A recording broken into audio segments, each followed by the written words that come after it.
तो हेलो दोस्तों, कैसे हैं आप लोग। हालांकि ठीक होंगे और मन लगाकर पढ़ाई कर रहे होंगे। उसी पढ़ाई में जान डालने के लिए आज फिर से हम एक नया वीडियो लाए हैं और इस वीडियो में हम बात करने वाले हैं हमारे आसपास के पदार्थ, यानी हमारे आसपास में कौन कौन से पदार्थ हैं जिससे हम पदार्थ कह सकते हैं और या नहीं कह सकते हैं, वो हम इस वीडियो में आज जानेंगे। तो हालांकि आपका टाइम ज़्यादा नहीं गवाते हुए इस वीडियो को शुरू करते हैं।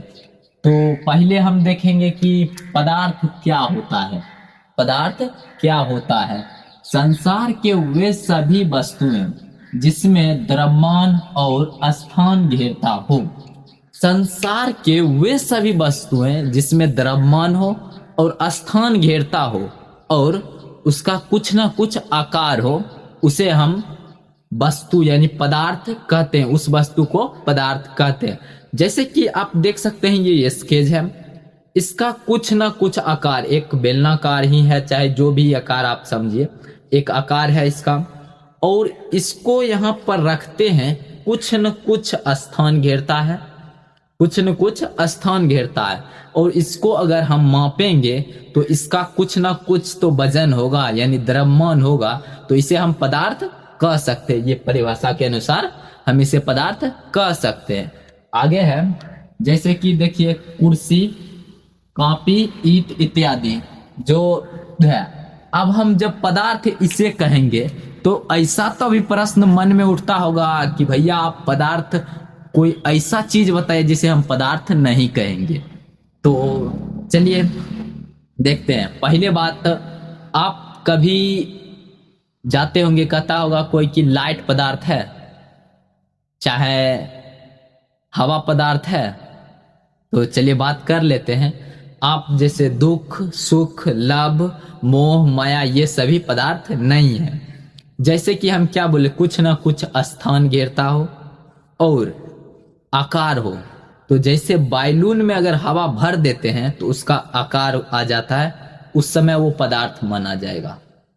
लेकिन खुला वायु पदार्थ नहीं माना जाएगा। तो चलिए देखते हैं। अगर प्राचीन भारत में दार्शनिक ने पदार्थों को पंच तत्व अग्नि, पृथ्वी, वायु, जल और आकाश में वर्गीकृत किया था। प्राचीन भारत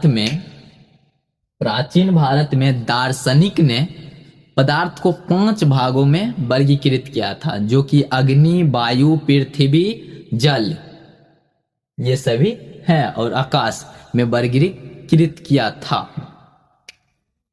पदार्थ का कण अत्यंत सूक्ष्म होता है। पदार्थ का कण अत्यंत सूक्ष्म का मतलब बहुत ही छोटा होता है, जिसे हम नन्हे आंखों से नहीं देख सकते।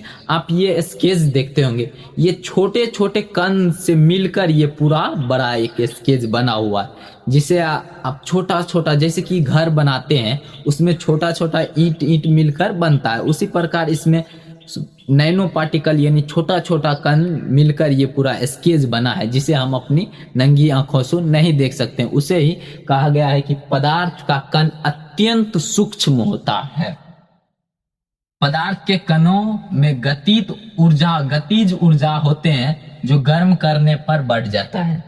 तो सुनिए, पदार्थ के कणों के अंदर गतिज ऊर्जा होती है, जो गर्म करने पर बढ़ जाती है। जैसे आप पानी ले लीजिए, पानी को गर्म कीजिए, इतना गर्म कीजिए कि पानी बचा ही नहीं रहे बर्तन में। तो आपको ये तो पता होगा कि पानी बचा ही क्यों नहीं। आप पानी लीजिए बर्तन में, उसको गर्म कीजिए, जब तक पानी उस बर्तन से उड़ ना जाए तब तक उसको गर्म कीजिए। तो आपको ये पता कैसे चला कि पानी उड़ जाता है? क्योंकि उसके कण के बीच गतिज ऊर्जा यानी गति करने की क्षमता होती है, जो कि उसे ताप देने पर वो उसका गति बढ़ जाता है। पदार्थ निरंतर गतिशील होता है भाई। पदार्थ के कणों के बीच रिक्त स्थान होते हैं। पदार्थ के कणों के बीच रिक्त स्थान मतलब खाली जगह होता है। जैसे इसमें नैनो पार्टिकल यानी छोटे छोटे कण मिलकर बने होंगे, तो उस कणों के बीच में भी, इस कणों के बीच में भी छोटा सा रिक्त स्थान छूटा होगा। सभी में छोटा छोटा रिक्त स्थान छूटा होगा। पदार्थ के कण एक दूसरे को आकर्षित करते हैं। पदार्थ के कण एक दूसरे को आकर्षित करके यानी कि घींच कर बांध कर रखता है। अगर बांध कर नहीं रखेगा तो कखे ने पिघल के उधर से उधर चल जाएगा, अपने अपने जगह पर चला जाएगा। वही आकर्षित करके रखता है। पदार्थ के कण के बीच आकर्षण बल, ये वही आकर्षण, जो आकर्षण करने में जो बल लगता है उसे आकर्षण, यानी खींचने में जो बल लगा रहता है उसे आकर्षण बल कहते, खींच को जो रखता है, जो प्रत्येक पदार्थ के अलग अलग होते हैं। यानी कि पानी में कुछ अलग होगा, ठोस में कुछ अलग होगा, यानी कि पदार्थ के आकर्षण बल सब चीज में अलग अलग, सब पदार्थ में सब रकम होता है। इसके कारण ही पदार्थ के कणों को अवस्था में, यानी कि पदार्थ के आकर्षण अलग अलग, पदार्थ में आकर्षण बल अलग अलग होता है, उसके आधार पर ही पदार्थ को अवस्थाओं में परिवर्तित किया गया है। पदार्थ के मुख्यतः 3 कण होते हैं, 3 अवस्थाएं होती है। पदार्थ के मुख्यतः 3 अवस्थाएं होती है, ठोस, द्रव, गैस। ठोस, द्रव, गैस, इसे आगे पढ़ेंगे। कुछ इंपॉर्टेंट पॉइंट है जिसे पहले पढ़ लेना है, उसे हम देखते हैं। तो पहला है गलनांक। गलनांक क्या है? वह ताप जिस पर कोई पदार्थ गलना शुरू कर दे। गलनांक वह न्यूनतम ताप जिस पर कोई पदार्थ गलना प्रारंभ कर दे।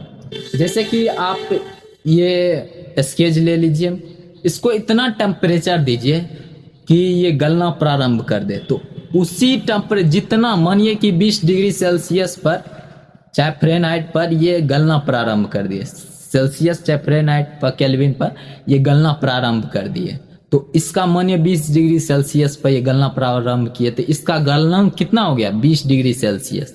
इसका गलनांक 20 डिग्री सेल्सियस हो गया। अगला है क्वथनांक। वह ताप जिस पर कोई पदार्थ उबलना शुरू कर दे। क्वथनांक यानी कि वह ताप, वह न्यूनतम ताप जिस पर कोई पदार्थ उबलना शुरू कर दे।